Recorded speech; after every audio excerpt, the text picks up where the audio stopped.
माँ, माँ कहाँ हो? मैंने जलेबियां तैयार कर ली हैं। आनंदा एक अंधी लड़की होती है। आज सुबह से ही आनंदा की माँ का कुछ पता नहीं था। आनंदा का माँ के अलावा और कोई नहीं होता। वो डर जाती है। माँ, कहाँ चली गई? अब क्या करूं? शायद शाम तक आ जाए माँ। मैं बाजार जाकर ये जलेबियां बेच आती हूँ। आनंदा जलेबी की टोकरी उठाती है और बाजार की ओर चल देती है। आनंदा अक्सर अपनी माँ के साथ बाजार जाया करती थी, जलेबी बेचने। इस वजह से आनंदा को बाजार का रास्ता अच्छे से याद होता है। वो बाजार जा रही होती है कि तभी रास्ते में गांव के बुजुर्ग पोस्टमास्टर मनिया की नजर आनंदा पर पड़ती है। कहाँ चली आनंदा? कहो तो मैं छोड़ दूं। नहीं दादा। अरे आनंदा, दादा क्यों कहती हो? मैं इतना भी बूढ़ा नहीं हुआ। आनंदा को मनिया की बातें और उसकी चाल ढाल सही नहीं लगती। वो बाजार की ओर चल देती है। तभी मनिया भी पीछे पीछे उसके चल देता है। आनंदा अंधी थी। भले ही वो देख नहीं सकती थी, पर उसे आभास हो रहा था कि मनिया उसके पीछे पीछे ही आ रहा है। आनंदा सहम जाती है और मन ही मन प्रार्थना करती है, हे ईश्वर, इस बदमाश से मुझे बचाइए। तभी आनंदा का पैर एक पत्थर से जाकर टकरा जाता है। मनिया तुरंत उसके पास जाता है। मनिया आनंदा को उठाने के बहाने उसे गलत तरीके से छूने लगता है, जो आनंदा को बिल्कुल भी पसंद नहीं आता। वो रोने लगती है और अपनी जलेबी वहीं छोड़ वो सीधा घर की ओर भागती है। जैसे तैसे वो घर पहुंचती है। मनिया जानता था कि आज नहीं तो कल वो आनंदा को बहला फुसलाकर उसे हासिल करने में कामयाब हो जाएगा। कब तक बचती रहोगी आनंदा? अब तो तुम्हारी माँ भी नहीं। आनंदा अपने घर को बंद कर रोने लगती है। माँ, कहाँ चली गई आप? मुझे बहुत डर लग रहा है। बाहर कोई अपना नहीं, और जो मुझे सालों से जानते हैं वही मेरा आहार करना चाहते हैं। मैं कोई भोजन हूँ क्या माँ? लोग मुझे इस दृष्टि से क्यों देखते हैं? वो मुझे मनुष्य की दृष्टि से क्यों नहीं देखते माँ? आनंदा माँ के ना मिलने से और मनिया के ऐसा बर्ताव करने से सहम जाती है। उसे बाहर जाने से भी डर लगने लगता है। वो 2 दिनों तक घर में ही बंद रहती है। मनिया घर के बाहर रोज उसका भूखे कुत्ते की तरह इंतजार करता।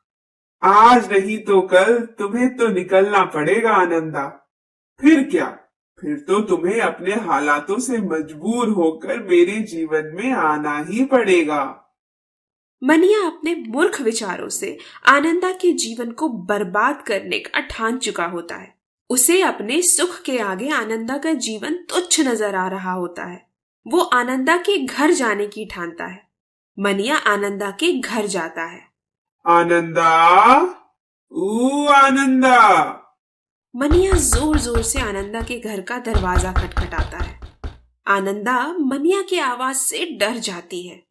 हे ईश्वर, मुझसे क्या अपराध हो गया कि आपने मेरा जीवन इतना दुर्बल बनाया है? न जाने माँ कहाँ है। माँ, आपकी बहुत याद आ रही है। आनंदा घर का दरवाजा नहीं खोलती। मनिया थक हार कर चला जाता है। कब तक मैं उस बुढ़े से छिपती रहूंगी? कभी ना कभी तो मुझे बाहर आना होगा, 4 पैसे कमाने के लिए, घर संभालने के लिए।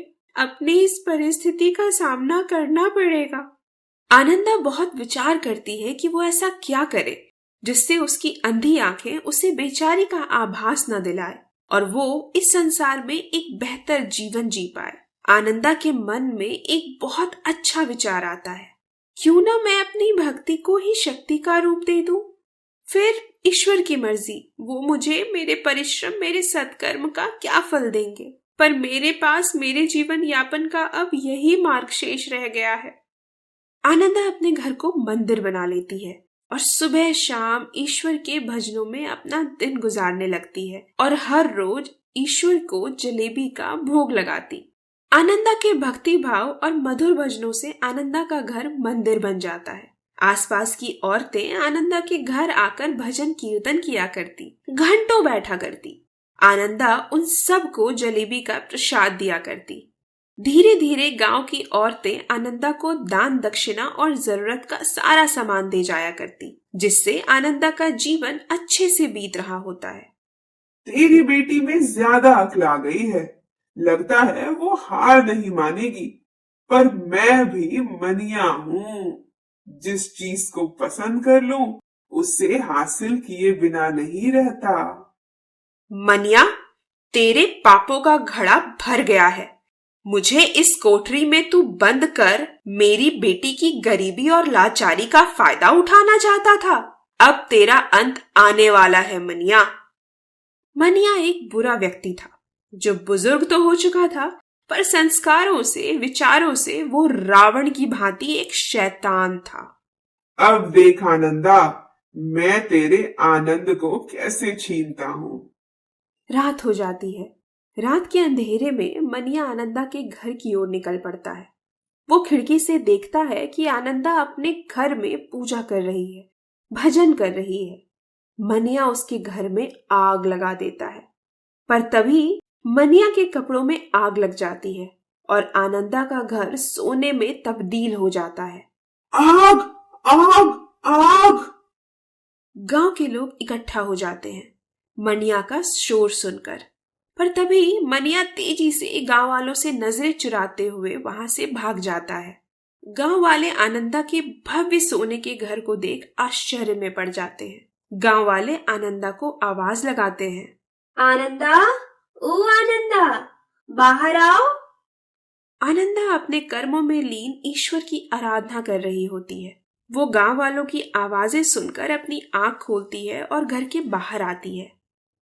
अरे ओ आनंदा, देख ईश्वर ने तुम पे कितनी बड़ी कृपा करी है। तुम्हारा घर सोने का कर दिया। बहुत ही पुण्य आत्मा है री तू आनंदा।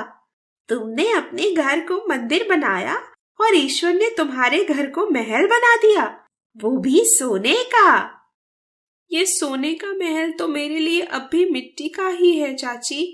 ना माँ है घर पर और ना ही मेरी आंखें जो मैं कुछ देख सकूं।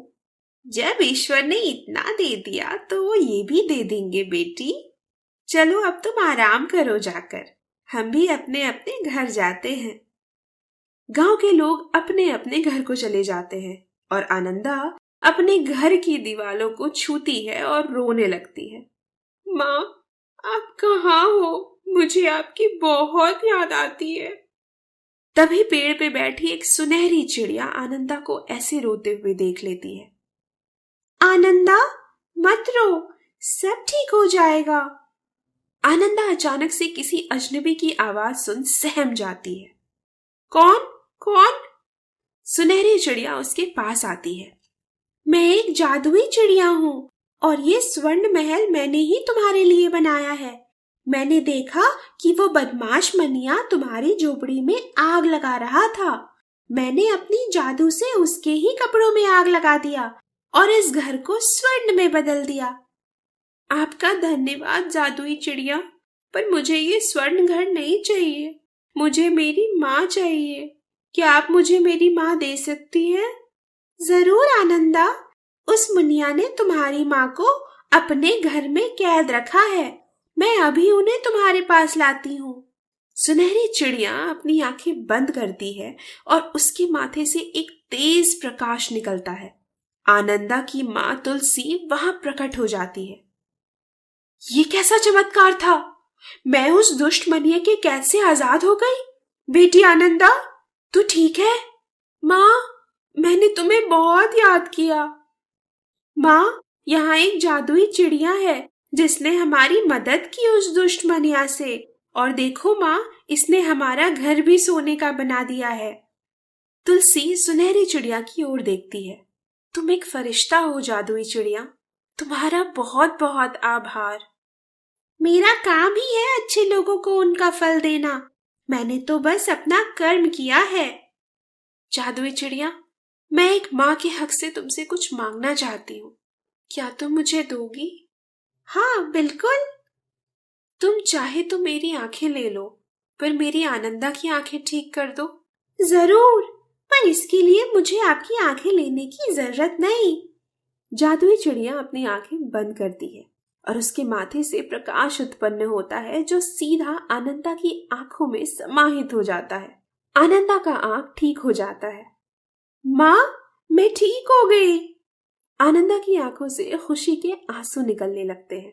तुम्हारा धन्यवाद किस प्रकार करूं जादुई चिड़िया, तुमने मुझे नया जीवन दिया है।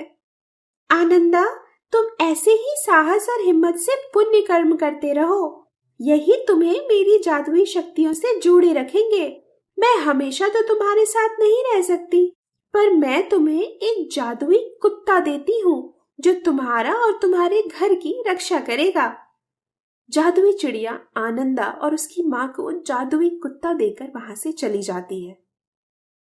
ये क्या, तुलसी यहाँ से भाग गई? अभी रुको, इस माँ बेटी को बताता हूँ। मनिया गुस्से में तुलसी और आनंदा के घर की ओर जाता है। मनिया उनके घर पहुंचकर देखता है कि उनका घर स्वर्ण का बन चुका है। मनिया घर के अंदर प्रवेश करता कि तभी घर के बाहर पहरा दे रहा जादुई कुत्ता मनिया को देख भौंकने लगता है। हट हट हट हट। मनिया पैरों से कुत्ते को मारने ही वाला होता है कि तभी जादुई कुत्ता मनिया को एक छोटी सी हड्डी में परिवर्तित कर देता है और उसे खा जाता है। मनिया का वही अंत हो जाता है। सीख, दोस्तों, बुराई चाहे कितनी भी बड़ी क्यों ना हो, अच्छाई का एक कदम उसे तोड़ने के लिए काफी होता है। हमेशा साहस के साथ और समझदारी के साथ अपना जीवन जिए। आशा है हमारी कहानी आपको अच्छी लगी। ऐसी ही और कहानियां देखने के लिए हमारे चैनल को सब्सक्राइब कर लीजिए। मिलते हैं कुछ और रोचक कहानियों के साथ।